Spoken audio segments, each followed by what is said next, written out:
Hello, ladies and gentlemen, Cone Dodger here, and welcome back to Automation, the car comedy tycoon game. This is the Vector Automotive Challenge, where we have just recently introduced the, if I can scroll up fast enough, Vector Vitreous to our investors. And overall, the car was a hit. It was well received overall, and they seem to think that this is the kind of right direction for our company. We're breaking new ground. We're showing the world that we have the potential to build supercars, exotic cars, really break ground on new technologies, while at the same time still being capable of building everyday daily drivers. However, there was some backlash to it. And that was that, is it really the most opportune time to be building this car? Is there anything else maybe we should be focusing on as a company? Is there maybe a car that has been overlooked a little bit too long and is starting to falter? Well, when you think about it, the Combat is probably that vehicle. Now, this is 1969 that we are in, and there is some serious muscle car competition in the market. And we have not really touched this old Combat in 3 or 4 years now. And unfortunately, although I do really like this car, and I think it was very good when we first produced it, well, now its taillights have fallen off, and what good is that? No, overall, it's just kind of gotten a little outdated, styling-wise and performance-wise. So to review, the base model of this car had the V-Series in it with 153 horsepower. It was a 3.1-liter cross-plane V8, and it was overhead cam, 16 valve. Overall, this whole car is just starting to get to be a little bit dated. Its weight is low for a muscle car. However, its overall performance is just a little bit lackluster. Even though this is the base model, I feel like we could do a lot more now. And then when you look at the launch edition, which was, you know, the competition for your Camaro SS's, your Ford Mustang GTs, and higher, your Plymouth Cudas, there's just so many muscle cars in this year, in this era. This is probably, as we see now, the pinnacle of muscle cars, and unfortunately, I think we may have fallen a little bit behind in that regard. We're doing really good with the pony cars, we're doing really good with the entry-level sports cars and sports sedans, but we've dropped the ball a little bit here in the super muscle car kind of category. Now, the launch edition did have a 347 horsepower, 7-liter V8 crossplane engine that was pretty stout and pretty competitive for its year. It, too, is starting to fall behind a little bit, and it's just not quite getting all of the performance out of those 7 liters that it could be. Alright, Mr. Combat, I hate to say this, but man, you just really need to go on a diet. So that is just what we're going to do. We're going to move the Combat onto this chassis, which is 110 inches on wheelbase versus 111.4, but the body, the overall shape of the car is just much, much smaller. Alright, I sunk some time into this one. It hopefully looks it, because it took a while. I had a little bit of what you might call automation writer's block. And it's tough when you're building so many cars of the same era, but this is what I came up with. And keep in mind, the idea of this is to compete with your Camaros, your Mustangs, and even your larger, muscle cars like your Cudas and your Challengers and things like that. So it's taking the fight to those big muscle cars with a little bit of a smaller package. And this downward slanted nose I have been trying to pull off for so long, so I hope I have finally done it. Let me know what you think of it. Used some interesting fixture work here to try and make this all gel. It looks really good in the darker colors, so I'll switch to a dark color in a moment. The back is pretty simple, but I like the way the back looks. It's a little bit of that same mix our company has been so set on, and that is mixing the American and the European/British styling. So that is a nice mix back there. The canopy of this car is pretty large for the way its body is, and overall the whole car's proportions look very long, which plays into the market well. And I think once we get some appropriate wheels and tires on here, it will look a little bit more normal. In the engine department, I just slapped an engine we had previously built into here, and it was the 4.7-liter overhead cam V8, and it works well enough, 234 horsepower, and is a good base engine for this car. is not the engine that we will be taking the fight to the supercars with, you know, the super muscle cars, but it is a good start for this car. As the game has updated recently, I need to go in and update pretty much all of the engines in the company, and we'll take a look at this one and see if there's anything left in it, or anything more in it considering the new changes. So this V8 with a cast iron block, it is a decently sized engine. 4.682 is kind of on the small side for the market, so I'm going to actually increase the bore on this guy, and I think we have plenty of engine bay room for that. We will see. And moving on, we don't need to do anything too fancy on the bottom end. Boy, that compression's really low. Let's take a look at why that might be. It's on a 4-barrel setup, and 4-barrel is enough for 304 horsepower, so it should have enough fuel. The octane is just riding right on the ragged edge, but this engine's very leaned out at 14.5 fuel mix. So let's perhaps bring that up a tick or 2 or 5, and bring that to a more realistic kind of number. And that will allow us to bring some compression back into this engine. There's no fuel crisis or anything crazy going on, so there's no need to be too conservative with its economy. 274 horsepower, 300 foot-pounds of torque. That is a good number, especially running on regular leaded. I think that is quite good, quite competitive. Let's make sure we have... Okay, we do. We have plenty of exhaust here on here. We have one reverse flow. That should be good enough for this. And overall, I think this is a good start. Before I get too deep into trimming out this car, let's see. Well, I guess that was kind of already chosen what I want to be competing in, and that is regular muscle. So we will hopefully highlight that. Pony, regular muscle. Yeah, I guess those are kind of the two main areas for this car to be in. It does straddle between the two. I noticed, you know, it's a little bit smaller, like I said. So yeah, that's okay. Let's trim it out, assuming that. And we start here with a manual 5-speed box. I think that's a little too much. Let's go to a 4-speed and give it a good bit of overdrive. Muscle is the one I'm mostly concerned about. It's probably going to be too pricey for Pony, but we'll see. And then a little bit more spacing. Let's see. Well, it's actually doing okay with that medium spacing. Tire-wise, I said it needed bigger ones, and it certainly does. It needs bigger tires, bigger wheels. And we will do just that. This car is handling okay right now. Its weight is getting the best of it in the front.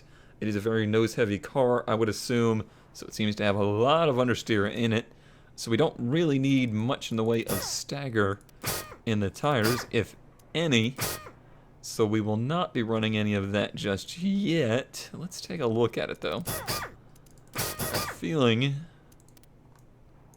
Yeah, do need to offset those a little bit. Not quite that much, apparently. But that looks much better. That really sharpened up the look of the car quite nicely. In the brake department, during the live stream, I got a nice overview of how to set up the brakes. Overall, it's still not my favorite as far as the graphs and stuff go. I mean, I understand it all. It's just still just a little bit hard to read. Now, the front, obviously, the front tires are way outperforming the front brakes, so we need a lot more front brake on this car, and we can do that with the big rotor. And that automatically gets us much, much closer to where we need to be. However, we will need some race pads on there as well, or racier. There we go. Now we're into a nice comfortable range where the front brakes are matched up quite nicely with the front tires. And then ideally you want the same pad type front to back. Ideally, and that actually does okay, but let's just go a little bit more to make sure that the rear brakes are always performing as the tires are. You know, you don't want, to me, you don't want the rear brakes to be outperforming, because if they're outperforming, you're going to make a very hard to drive car. It's going to be very prone to oversteer on the brakes. And now what we are seeing is that muscle is already up to 100%, or not 100%, but just 100 points on the desirability. However, in the cost department, it is still a little high. So we'll have to take a look at that. Airflow, we need a bit more. So we will do just that. And then now this is kind of a weird steering high speed test graph here. This is kind of a new thing that we're experiencing with the new update, and aero does come into play with this car. It does have the lift front and rear. If we were to take the lips completely off of it, it actually helps the car's economy a lot. It helps its top speed a lot, and the drivability and the sportiness virtually unchanged. So the aero isn't doing too terribly much. If you look at the rear, it would need a lot. It would need a bunch to overcome that lift. But if we do that, we're going to increase the drivability some, but it's not going to do too terribly much for us. Even if we just neutralize the lift, it just doesn't do too terribly much in the way of helping. As I initially set it up, I set it up to have 4 seats and a basic interior and a standard safety. Now we're already starting to get a little overpriced for regular muscle, and obviously overpriced for pony, but I'm not entirely sure which direction we should take this. When I think of a muscle car, when I look at like your SS Camaro and your, high-end RT Challengers and things like that, their interiors are pretty basic. There's not a whole lot going on in there. It's just decent materials, just enough to get you through, and that's kind of the approach I took. I can increase the desirability of this car substantially by making it have a nicer interior, but we're outpricing the car. I think we're making it too expensive doing that. So our initial build of this car looks like the following. It is a 2-door, 4-seater. It has a 274 horsepower, 4.7 liter V8, and I think this is just a much better example of an entry-level muscle car than was the previous entry-level Combat. It's much more competitive in its markets. It's doing very well in regular muscle and not so much in muscle premium versus the other one. Did okay in muscle, but it was doing better in pony. So we've done a better job of separating this car from the Intrigue and the Intrigue Rally. That is a very important thing to remember. This car also does amazingly well in track premium. It is extremely affordable there, and it has a very good competitiveness, which is awesome. However, it's not a very high-selling market. So that's great and all, but we're more concerned about this. We're more concerned about that light sport premium. And it even does very well in things like family sport premium. And that is a very valid point. It is a big car. You can get a lot of people in it, but it's also a muscle car. Overall, personally, I am ecstatic with how this car has turned out. I already love it way, way, way more than the original Combat. It's just so much more in line with what we kind of strive for as a company.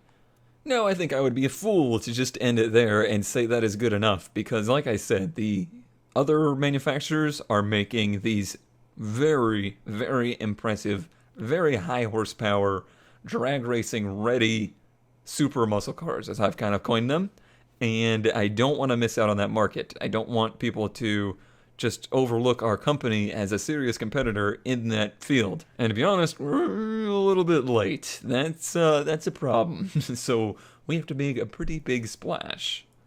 In our previous generation top model, we used the Goliath, and that does actually fit into the new car. And the Goliath was a great engine in the fact that it really pushed out a ton of power for 1966.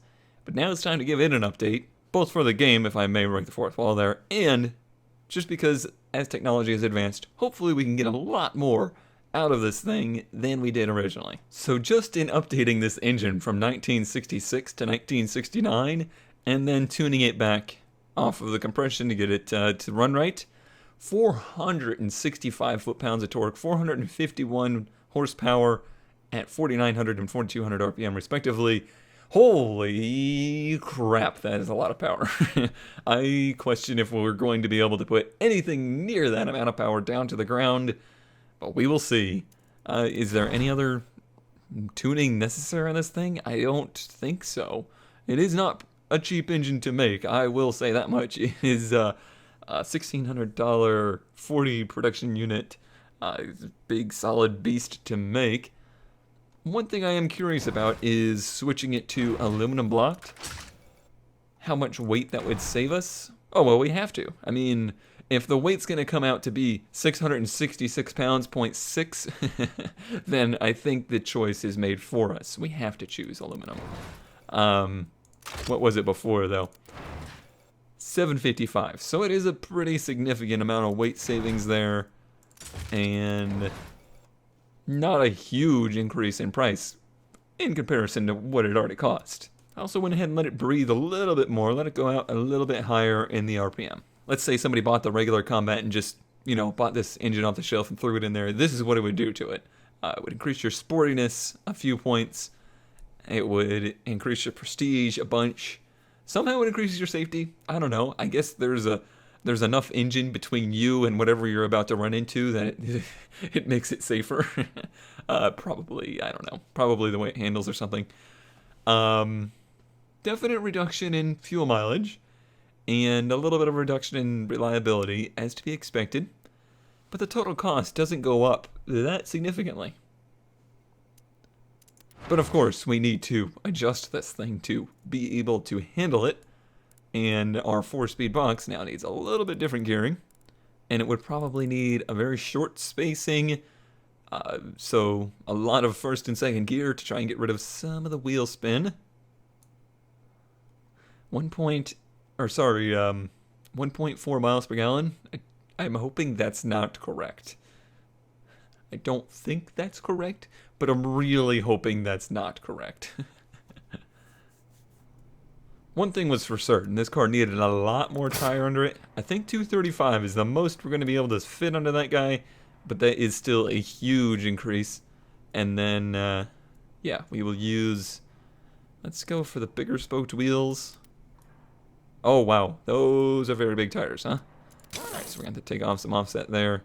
Gosh, that just looks so gross, doesn't it? So 225 would be the most, no, 215 would be the most I could use with, well, I guess we gotta live with that. We need all the tire we can get. Braking performance-wise, we reduce the size of the old rotors because of the smaller wheels. So we're gonna have to go for some very high-quality parts here and just very racy pads. Barely had enough grills on this thing to even do the required cooling on it. Yikes. So much in line with what I imagined. This is outside of even what you would consider to be a muscle car. This is a hypercar. This is something that very few people get and very few people actually want in their life. But those that do, I think, are going to want to choose our car versus any other one on the market. It's just got performance and I think a great style.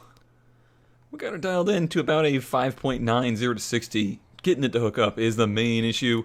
And then a 13.7 quarter mile is pretty darn quick as well. And despite all of the, straight line performance of the car, it actually does have pretty good cornering G's too. It really can get around the track pretty well. And I guess we should see just how well it can.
25.59. Seemed like it was not the most friendly to turn around the track, but it did pretty well.